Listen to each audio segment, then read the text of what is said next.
দুই দেশের মধ্যে বাণিজ্য উত্তেজনার জেরে মার্কিন প্রেসিডেন্ট ডোনাল্ড ট্রাম্পের কাছে ক্ষমা চেয়েছেন কানাডার প্রধানমন্ত্রী মার্ক কার্নি। ট্রাম্পের ক্ষোভের কারণ হয়েছিল অন্টারিও রাজ্য সরকারের তৈরি একটি শুল্ক বিরোধী বিজ্ঞাপন, যা যুক্তরাষ্ট্র কানাডার বাণিজ্য আলোচনায় বড় বাধা সৃষ্টি করে। 1 নভেম্বর দক্ষিণ কোরিয়ায় Asia Pacific economic cooperation apex সম্মেলন শেষে সংবাদ সম্মেলনে কার্নি বলেন, কানাডার বৃহত্তম বাণিজ্য অংশীদারের সঙ্গে সম্পর্কের বিষয়ে আমিই দায়ী। প্রেসিডেন্ট ট্রাম্পের কাছে আমি ক্ষমা চেয়েছি। কার্নি আরও বলেন, প্রধানমন্ত্রী হিসেবে যুক্তরাষ্ট্রের সঙ্গে সম্পর্ক রক্ষার দায়িত্ব আমার। কখনো ভুল হয়, ভালো মন্দ দুটোই মেনে নিতে হয়।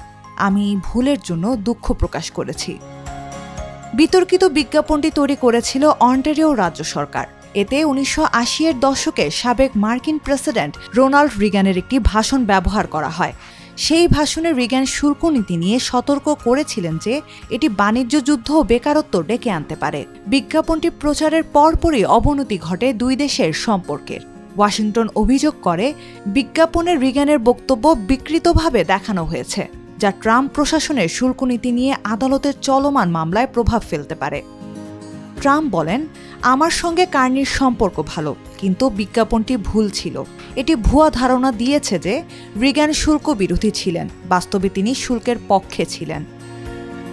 আর এই বিজ্ঞাপনটি না সরানোয় কানাডার সঙ্গে সব ধরনের বাণিজ্য আলোচনা স্থগিত করে এবং কানাডার পণ্যের উপর অতিরিক্ত 10% শুল্ক আরোপ করে ট্রাম্প প্রশাসন।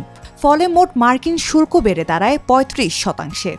অন্টারিও সরকারের বিজ্ঞাপনে রিগানের ভাষণ সত্য হলেও সেটি মূল প্রেক্ষাপট থেকে ভিন্নভাবে সাজানো হয়েছিল, যা বিতর্কের জন্ম দেয়।